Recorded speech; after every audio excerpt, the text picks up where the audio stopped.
This show is brought to you by Victor Naraki Realtor, experienced real estate agent serving Disney and the greater Orlando area of celebratingflorida.com. Have you ever dreamed of living where the magic happens? Victor Naraki has made that dream come true for himself and others. One of the biggest decisions you'll make when considering a move is selecting a realtor who can successfully match you with the right home in the right location at the right price. If you're looking to buy or sell in the Orlando area, here's why Victor is the realtor you'll want in your corner. Victor knows the Disney area like the back of his house. By creating a free, no-obligation account on his website, celebratingflorida.com, you'll unlock the website's full potential and be able to enter specific criteria, save listings, and browse new properties sent to your email. Is it time to follow your dream? Victor is looking forward to helping you discover the real estate opportunities that are right for you in this beautiful and fun-filled part of Florida. Visit celebratingflorida.com today or view Victor's view at victorsvista.com and let Victor know the Solo Show sent you. Ladies and gentlemen, this is our final boarding call and the doors will be closing soon. Please board quickly and safely. Please stand clear of the doors. Thank you.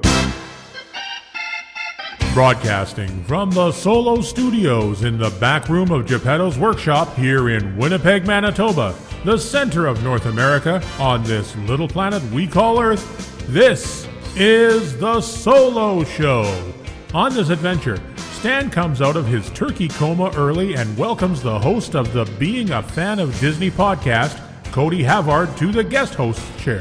Together, they look back on the year that was 2020, how Disney reacted to the pandemic, and much more. This is part one of a two-part review, so wake the kids and tell the neighbors. You know you want to hear it.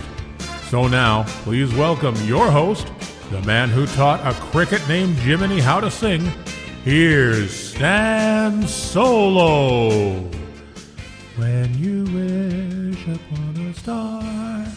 I love that song.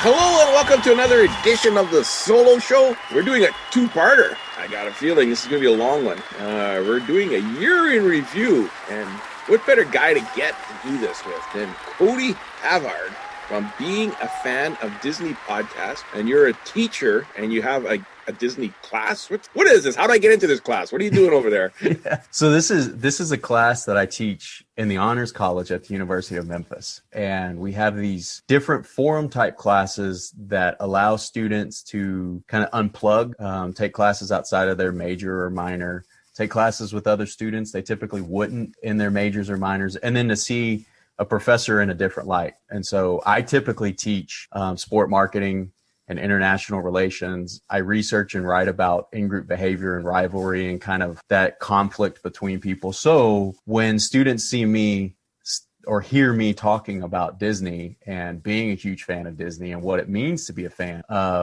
that's definitely a different perspective on them. And that's, that as part of that class, as you know, Stan, you were gracious enough to do a visit and an interview with the class. I was honored enough. And thank you. It's fun to have the people who have spoken in the class, the people who will speak in the class, come on and kind of give their perspectives of fandom and different things. Like, for example, when you and I talked, we talked about your fandom, but we also got into a conversation about Star Wars and kind of what is the future of Star Wars and sort of what your perspective on the future of Star Wars is in the parks and with the movies. And that was all before Disney Investor Day. And now I was going to say, this was like a month ago that we had this chat. Wow, has it changed? I know.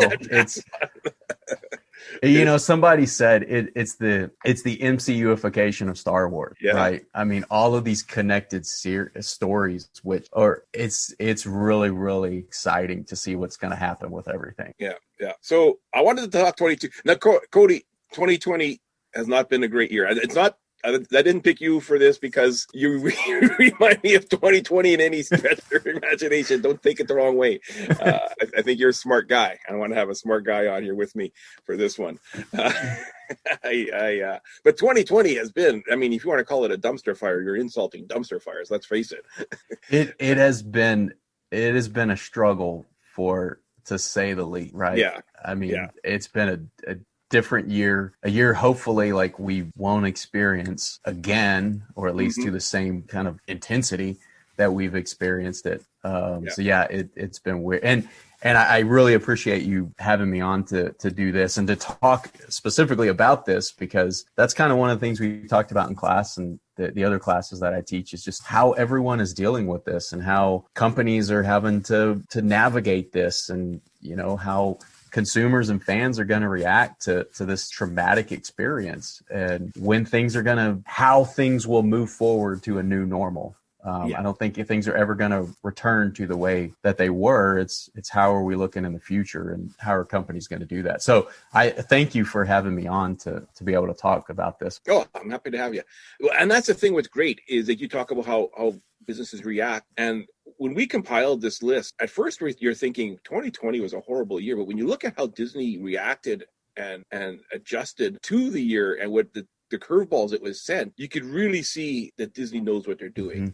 They got it under control, and it's a worldwide company. And if something is affected in one part of the world, they adjust it in another part of the world to affect it. And we'll get into that. We'll kind of, when we go through our review of each month, what Disney did to, keep their head above water, basically. For this. Well, and I mean, how serendipitous if it is that they launched Disney Plus November 12th, 2019, and about 4 months later, everyone's at home, and like the things they were able to do because of Disney Plus, I think have really, really helped the company. I also think it has gone a long way to setting the company apart from other companies or other entertainment companies that were not able to distribute their product the same way that Disney was. I think looking back on this years from now, I think people are really going to truly appreciate kind of the moves that companies were making. And I mean, a company like Disney in my opinion, is at the forefront of a lot of these decisions that are being made. Oh, for sure. The year didn't start off bad. The year started off great. After coming off a record-breaking year, 2018 for Disney Walt Disney Pictures, they had huge attendance and numbers. Disney parks were breaking record attendance. Every park in the world was doing phenomenally well a year ago. The promise of new ships were coming down the pipe from the Disney Cruise Line. It looked like 2020 was going to be a huge banner year for the Walt Disney Company. Plus, they're gearing up. Walt Disney World was gearing up for the 50th anniversary, which is going to be in 2021. So they were already promoting that and advertising that. It was beautiful. It was the golden era of Disney, people were calling it a year ago. So we start off in January. So much happened at Epcot, and it will in the next few years. The overhauling to make the park more timeless, more relevant. The Disney continues over half of Innovations West. The construction walls were everywhere. There was temporary bypass were throughout all of Epcot. Innovations was basically non-existent anymore. And you could see there was growth coming. Epcot was going to be the future of the company. Yeah, and I think what was the exhibit called? Epcot Forever? Is that what the kind of the preview exhibit? And looking at that and seeing the vision for that park was really inspiring. And to see what kind of where they were going in the future, because that park has been so different in different phases of its existence. It originally opened as Epcot Center with kind of let's show the world these different aspects of innovation, imagination, technology, and let's have this world showcase so people can learn more about it. And then, as IP started to get associated with the park and put into the park. I know it's changed over time. And so I think people were real excited to see where it was going in the future. And kind of that balance between IP and then also keeping that what people imagined was one of the initial purposes of Epcot Center. Yeah, like the edutainment. They were trying to find a very good balance between edutainment and like they were promising the Walt statue was going to be coming overlooking Epcot by the two levels. Like Epcot was going to be huge. Yeah. The Space 2020 restaurant. Now this was in January. Delays continued to push the dining experience back. Keep in mind, this restaurant was supposed to originally open in the holiday season of 2019, and here we are at the end of 2020. It still hasn't opened. Yeah. So, and when it does open, though, it's going to be a pretty awesome experience, right? I mean, from what I understand, it's like you are kind of taking off and going to this space station where you're going to be having your meal. So it's a whole show with a dining experience included, it sounds like. Yeah. It'll be real interesting to see what they do. And yeah, but it was funny because I remember a year ago thinking, oh, it's going to be opening any day now. Yeah. Because I was like, it might be open before my trip. I'm going in late January. I might be able to be one of the first people to experience it. It still hasn't opened. Yeah. And they were starting to do testing. Was happening at night for the sound and the lighting effects for Harmonious, and that was expected to debut in the spring at Epcot. Still hasn't happened. Well, and it's as though everything just in March, I don't know, it was like 2020 from January to mid-March was 1 year, and from mid-March until now has like been this other year. Like I was looking at the notes and thinking, man, there's so much that happened before March that was really, really cool. And I remember people getting really, really excited about it. Yeah, and it was like any day now, any day now. Yeah. Yeah. Like Rise of Resistance opening and at Disneyland and all of these different things all of these great things that were happening in the parks that, unfortunately have been overshadowed by what's been going on and what everyone has been dealing with for most of the year now. And that's not to take away from, I mean, like I said, this is a traumatic experience. Some people have dealt with really, really bad things, especially, people who've lost people during this. But Disney being one of these diversions and these entertainment options, it's been really difficult for people that kind of use that as that diversion and use that as that opportunity to kind of refill or recreate themselves, right? Yeah. And and that's just it. Like everything was coming up roses. Everything was gorgeous, and we kind of it was late January. We got our first little hint of something being amiss. Shanghai and Hong Kong both closed late January because of the outbreak of the coronavirus. We might say coronavirus or corona a few times in this, podcast, in this episode.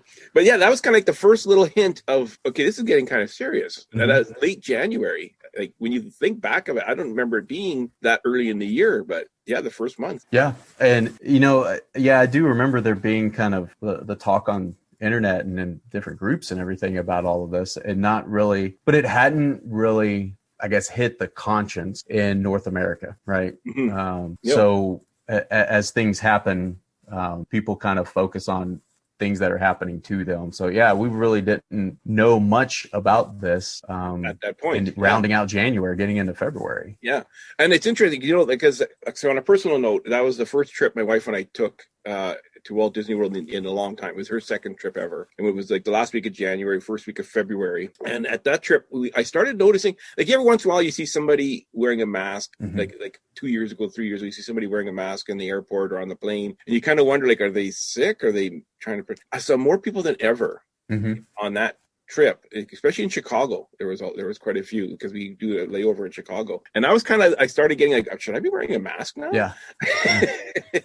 I remember thinking that, and I was like going into February. So yeah, and I remember seeing, as you said, when you would see people wearing masks, is kind of this, you don't really know what's going on. And now, I think masks are here to stay for a good while. So they're going to be something that, is going to become a staple for us. Maybe it'll be a seasonal thing. I've heard this last week that maybe, in certain countries during flu season or when during certain seasons, people wear masks more often. And maybe that will never go away. And now it's at a point you freak out if you don't have your mask. I was at work and I was having my lunch, and I got called to the office for somebody needed something, and I forgot to put my mask on. I walked to the office through the store, and I got to the office, and oh my gosh, I don't have my mask on. I was like panicking, trying to remember where I left it. Yeah, it is so different now. Yeah, a year different. A year later, like wow. So February, the first impacts of the coronavirus start to hurt Disney. The Asia parks having to close are starting to affect both Walt Disney World and Disneyland, and they are seeing funds tightened for future projects. Started getting rumblings about things getting cut back. Projects that were not already underway were being halted.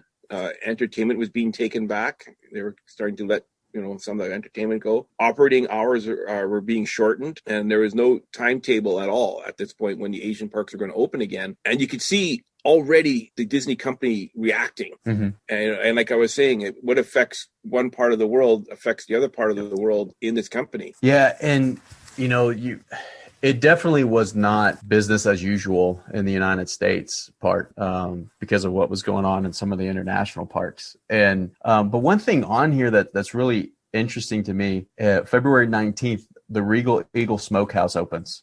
Mm-hmm. And I remember watching videos of that thinking, oh man, that's really, next time I go, that's what I'm gonna get, barbecue. And I want to see how they're doing their barbecue. Cause I remember people talking about, I think it has like this blend of, I live in the Memphis area, so there's a specific type of barbecue here, and Kansas City, and I grew up in Texas. There's a whole other type of barbecue there. Like it was this mix of everything. And I thought, hey, that's going to be really fun the next time I go. And then, not even a month later is when everything closes down.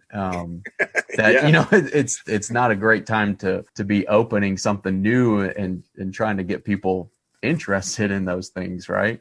Yeah. Well, then that's it. And also February, they announced Magic Kingdom was going to be doing its makeover. Mm-hmm. They announced the painting was going to be happening. They didn't mention it was because of the 50th anniversary, but would rather it be the 70th anniversary of Cinderella. A lot of people were accusing Disney they're getting it spruced up for the 50th, but the initial announcement said it was going to be for the 70th of Cinderella. Yeah, and I obviously haven't been back since the parks have, or the castle has been received its makeover. The pictures look amazing, and I can only go by what people who have been there and seen it in person have said, that it's the pictures don't do it justice. It's 100 times better when you see something or when you see it in person. Like the colors are popping and everything. Another huge thing happened in February, at the end of February. Bob Iger announcing that he's stepping down, naming Bob Chapek, who was Disney Parks Experiences and Products, is going to be the new CEO.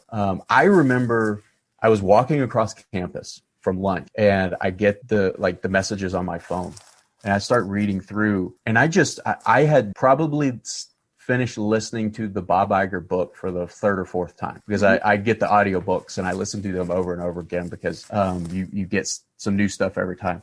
And I just remember being so surprised and thinking, what does this mean? What's the future of all of this? Why is it now? I know, he had announced December 31st, 2021 was when he was going to step away. But I remember thinking, why is it now? And then, over the next few days, it was kind of revealed that he's sort of going back to the entertainment aspect of it, going back to his roots when he was with ABC. And before that, and he's going to focus on Disney Plus. And so I thought, okay, that makes a lot of sense for that to happen. But I know that was a huge reaction.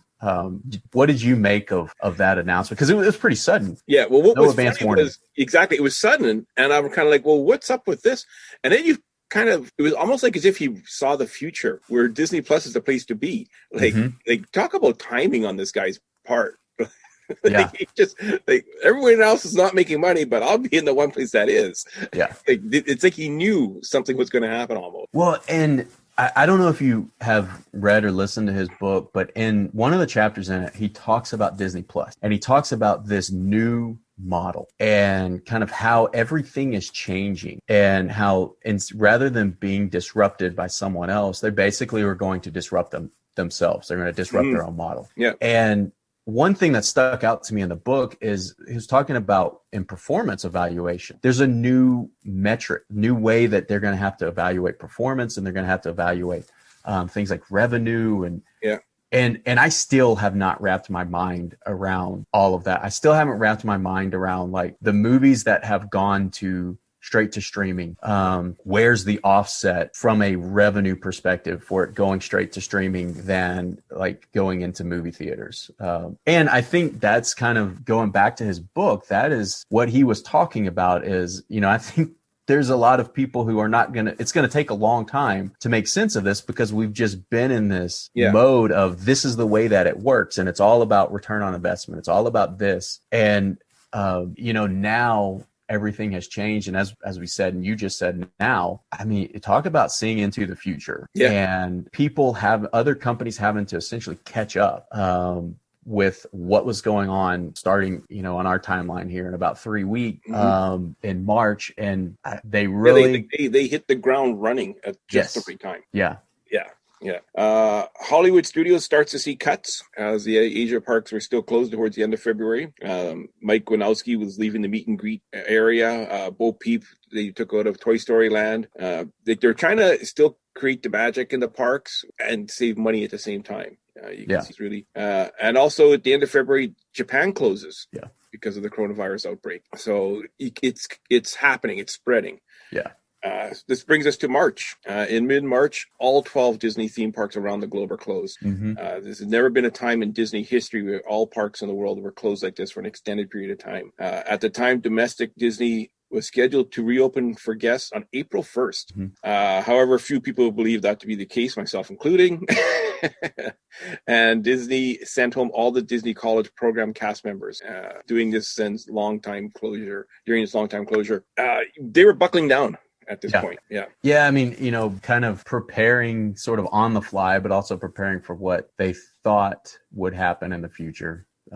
Definitely and for a long haul. I remember at the end of February, beginning of March, people online saying there's no way they're ever going to close the parks. Like this isn't going to happen. At the beginning they tried, like they were bringing in extra hand wash stations and bringing in extra, they're doing more thorough cleanings and whatnot. They were trying at the beginning to stay open. They did. Yeah. And then, it just all of a sudden kind of happens that you have to make the announcement. And then, I remember, originally it was 2 weeks until the magic returns, or give us 2 weeks so we can clean and bring back the magic and things like that. And I don't know if anybody really thought that was going to happen, because, just the way things were going.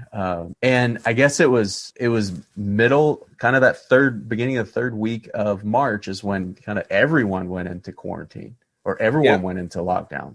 Yeah, and businesses were closing down, like Laundry's Restaurants, which operates Yak and Yeti, Rainforest Cafe, let go all of their employees. The reports of Homecoming, Splitsville doing the same. Many of the companies could not afford to pay their employees while they were not operating. I mean, it's just common sense, right? Yeah. And, Mickey and Minnie's Runaway Railway opens like March 4th. And then 2 weeks later, I guess in hindsight, you talk about building a kind of demand for an attraction. The people who had been on the attraction really, really liked it. They couldn't wait to get back on it.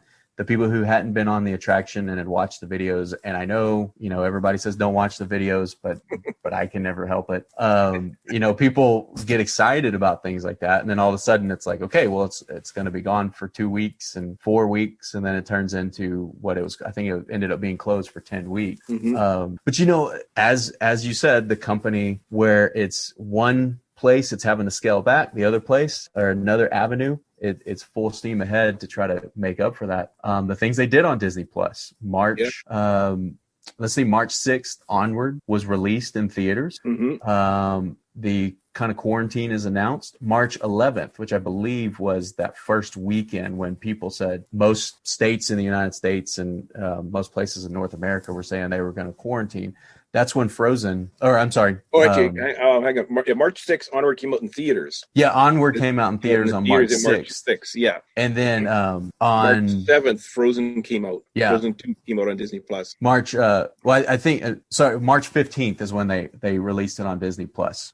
Because March 7th is when they did, or March 9th, they had their final performance on Broadway when Broadway closed down. So then reacting to all of this and knowing that people are going to be home, they release Frozen 2 on Disney Plus. And I remember at the time thinking they are foregoing what could be just a landslide of money and rentals and purchases, and they're putting it on this streaming service. And that was kind of that first sign that it's like, okay, this is different. This Disney Plus thing is different. Yeah, and absolutely. The company is doing something different. And then they followed up And it was March also 20th. smart though too, because a lot of people subscribe to Disney Plus to watch Frozen. Yeah. Like I know people at work that said that they weren't getting Disney Plus and they wanted to see Frozen, so they subscribed to it. Yeah. And they still have it. So yeah. I mean, when it first launched in November 2019, people subscribed for Mandalorian, and then people subscribed in March for Frozen. They did it again in July for Hamilton. The Hamilton release was so big that they actually did away with their 7-day free trial, so that they would at least get the subscription for people who just were doing it for a weekend for Hamilton. So we were talking about Onward coming out March 6th. March 20th, Onward comes out on Disney Plus. Yeah. 2 weeks, or digital. Came out on digital first, 2 weeks after the theatrical run. Again, like, just talk about reacting. Like, nobody was going to the theaters at this point. So it's hot. Let's release it on digital. Yeah. Like they're just being reactive and quickly react. March 24th, Disney Plus is released in United Kingdom and other locations across Europe, and it's similar. Spain as well, basically. Yeah, and again, expanding that footprint where and looking back when I was looking at these notes, I'm thinking, such like November 12th, 2019 is like in my mind as that's when Disney Plus hit the ground running.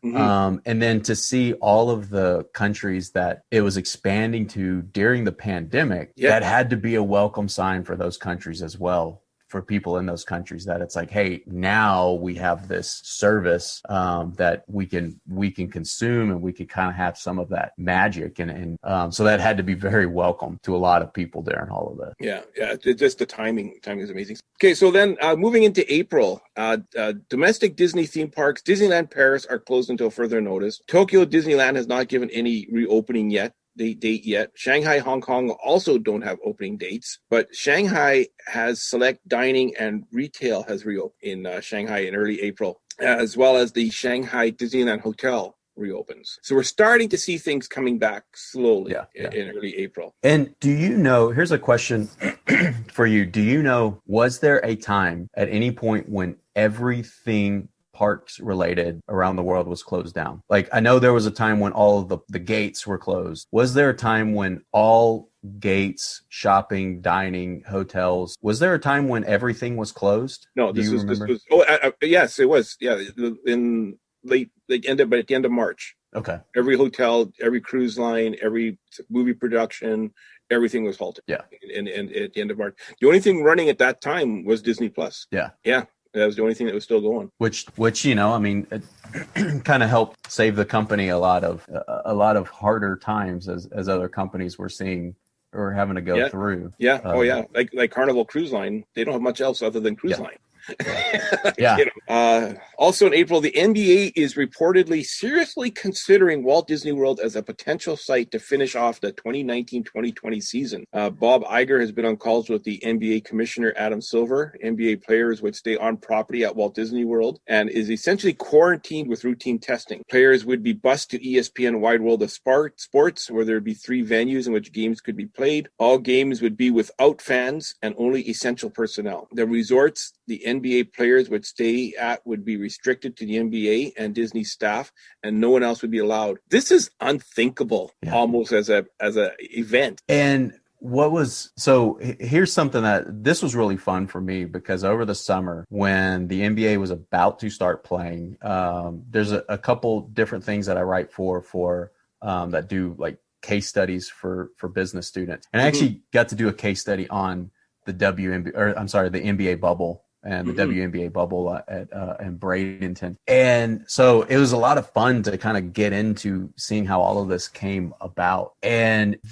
when you look at, if you're a sports fan, when you look at the way different leagues handled finishing the season, the NBA played in the bubble at Disney. MLS, Major League Soccer, had a soccer is back tournament at Disney before they kind of kicked off the rest of their season. And most other major leagues in North America they didn't have fans, but they were trying to do things in their home market. And except for the NHL, they had 2 sites where they were playing. And you look at the NBA did it very, very well. I think it was one of the more streamlined approaches to doing this, having it in this bubble, and Disney World being this place where it was big enough to be able to do this. There's plenty places to put these players, and it wasn't all the teams. I think it ended up being 20 teams that finished the season. And it was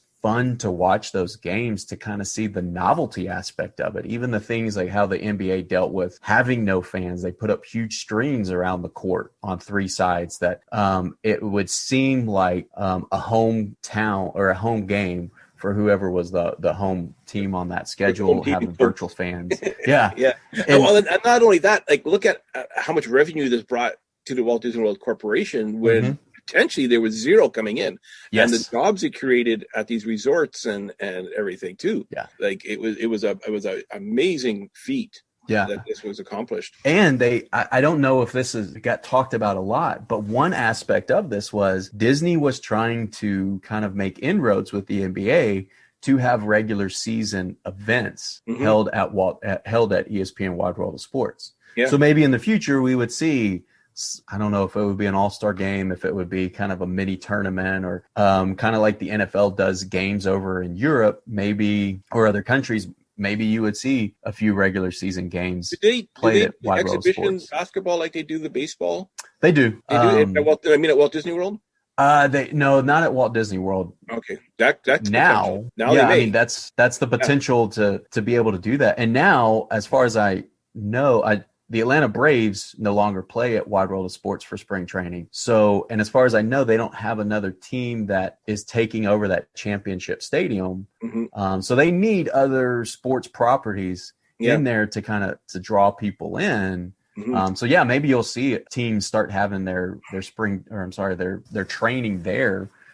Before they start their regular season. So continuing in April 3rd, not much happened in April. Onward was released on Disney Plus in the U.S. Only 4 weeks after the theatrical run. Yeah, and this was something that, as a father of two young boys, the story spoke to me, and being able to talk to the boys about what it means and what it means as I don't want to get too into it and get too emotional, but what it means to me as a father to have, like, the two boys growing up, and that story is just, it was an amazing adventure, and it has become one of my favorite Pixar movies. I will say it's like with Pixar, it's like every movie that comes out with the exception of 3 or 4, it's like, oh, this is the best, this is the greatest Pixar movie ever. They just keep raising the bar, and your boys know how lucky they are that you have an upper half. Yes. Yeah, they don't have to guess what the upper half is.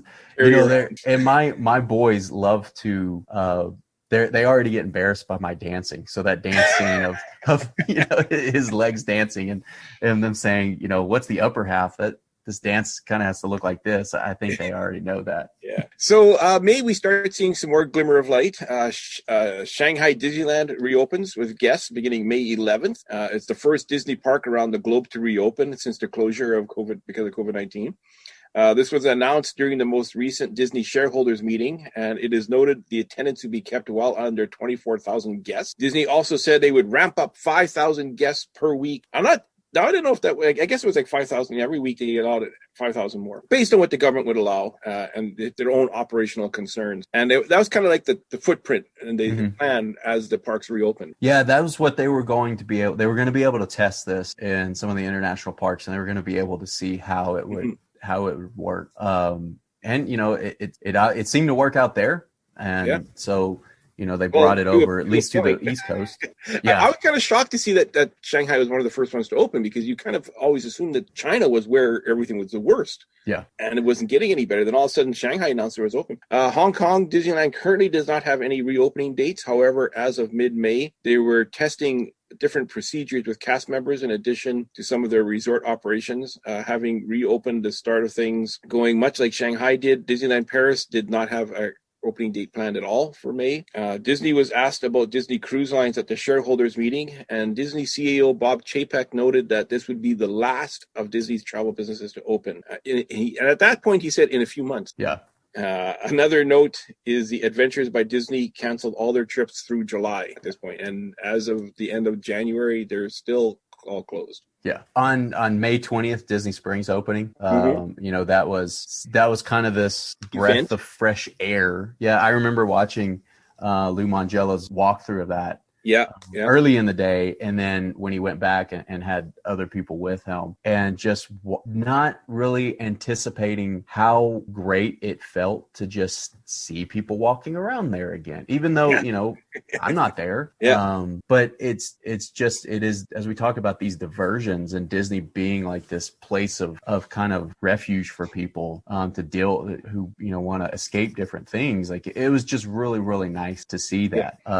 It was also a family caught cooking hot dogs, which is kind of like, that's just 2020. That's just it wasn't that at Raglan Road, I think. I think so. On a table outside. And there's another thing I want to throw out in May, that May 28th was potentially one of the most anticipated board meetings in Orange County, I suppose, because that's when Walt Disney World, along with other entertainment theme park companies, laid out their plans and their reopening strategy. And I remember seeing people posting, "Hey, here's the link to this video, and here's the and I watched a little bit of it, and I can't remember what I was doing on May 28th. I had to go back and kind of catch up on some things. But just the excitement around all of that. I mean, you had the 20th is when Disney Springs is open. 8 days later, you're finding out when they're making this pitch to reopen the parks and the reopening strategy. So yeah, people kind of started to see more. I don't want to say light at the end of the tunnel, but that's exactly what I was thinking. Light at the end of the tunnel. People were. They were. Let's face it. They were seeing it. Things were starting to open again. Yeah. It was definitely nice for people to be able to see that. You might have to help me with this name. Josh Diamoro moves into the chairman of Disney Parks. Is that how you pronounce it? Yeah. That was kind of a big announcement. Yeah. And go ahead. Yeah, with Chapek moving into the CEO role and then, Josh moving into that role, I think was exciting for a lot of people to see, kind of just get a glimpse of, what's the future of the company. I think so many people keep up with Disney in a way that they don't keep up with other companies. That it's like, when a CEO retires or steps down and there's a new CEO at another company. But I don't know if there's a lot of companies around the world where people keep up with, here's the new person who's going to be in this role, and here's their history, and let's talk about that. Like it's really interesting, and it's really cool to have that. Unique for sure. Yeah. Very unique. So that takes us to June. Shanghai Disneyland and Hong Kong Disneyland are now open for guests in China, with plenty of requirements and guidelines to keep guests safe. At this point in June, Disney announced Splash Mountain would be rethemed to Princess and the Frog. Yes. No timeline or start date is given as of yet. They did say that when Disney Magic Kingdom and Disneyland reopen, it would still be, the Song of the South Splash Mountain that we're familiar with. That's caused a lot of stir. June it's funny how the parks aren't open, but people are concerned about this already. Yeah, and I think when I saw John Sakari, Big Fat Panda, he did an interview on one of the local Orlando stations, and I think he said it very well, that basically if people go to Disney to have this diversion and get away from things and to have fun, and if there's something there that causes people to not have fun, then they should take a look at that, and they should make sure their guests are having a good time and they're not having these negative experiences. And so while I really, really enjoy the ride, the movie that it's tied to and kind of the past of everything that goes around that ride and that movie, I think it was time to do it, and I'm just really excited to see what they're going to do, because if anything, everybody knows, trust the Imagineers. I was just going to say that. You read my mind. I was just going to trust Disney, trust the Imagineers. They're going to do it. They're going to figure it out. DVC news came out in June, as reports have reopened with guests with specific requirements in place. So some of the resorts were starting to reopen in DVC. I'm not a DVC member. I'm assuming you're not. No. But for people that are DVC, it was kind of exciting news for them to see that their resorts, their property is reopening. It was kind of exciting. The Major League Soccer and National Basketball Association are still on, and they plan on using Walt Disney World as they had planned. So we're starting to do the Major League Soccer was going to be using the Swan and Dolphin as their home base. NBA would use Coronado Springs, Grand Floridian, and Yacht Club for their players. Mm-hmm. As the teams are eliminated, they would consolidate down to get to Colorado Springs. Players in the NBA would be issued magic bands, have very specific on-site rules, and would be given a health tracking ring to give them data as to whether or not they may or may not have the virus.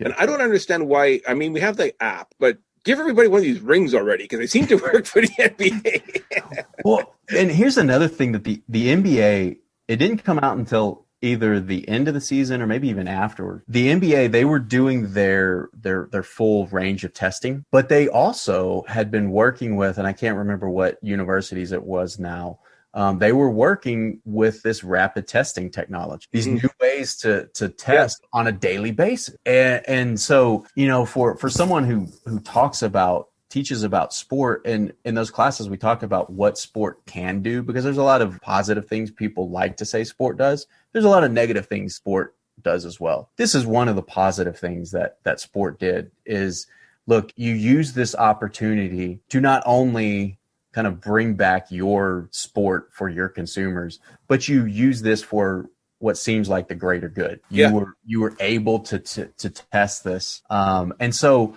that's why I just think the way the NBA handled it, they definitely had some hiccups here and there, but the way they handled it compared to other leagues was just they were the Disney of professional sport.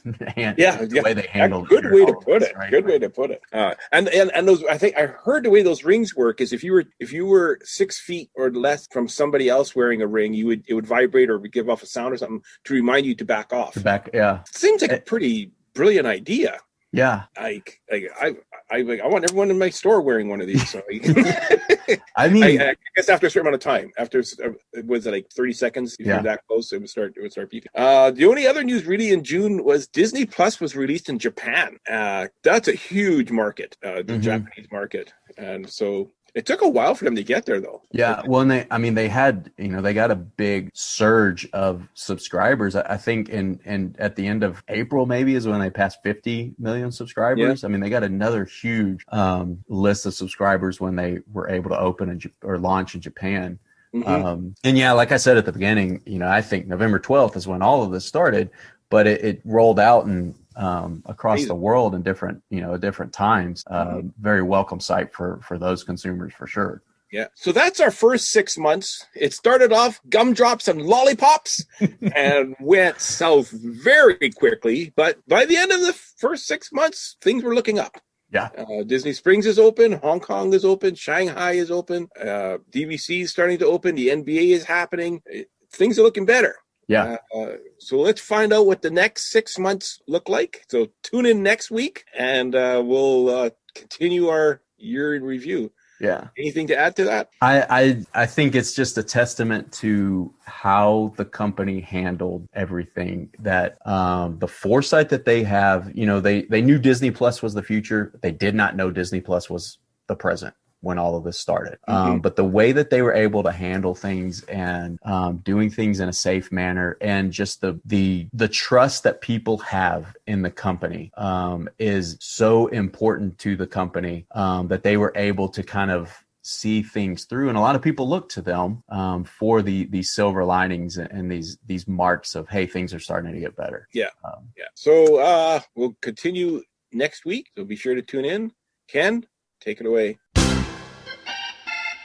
If you have a brilliant idea for a future edition of The Solo Show and would like to take your turn in the guest host's chair, then drop us an email at thesoloshow01@gmail.com.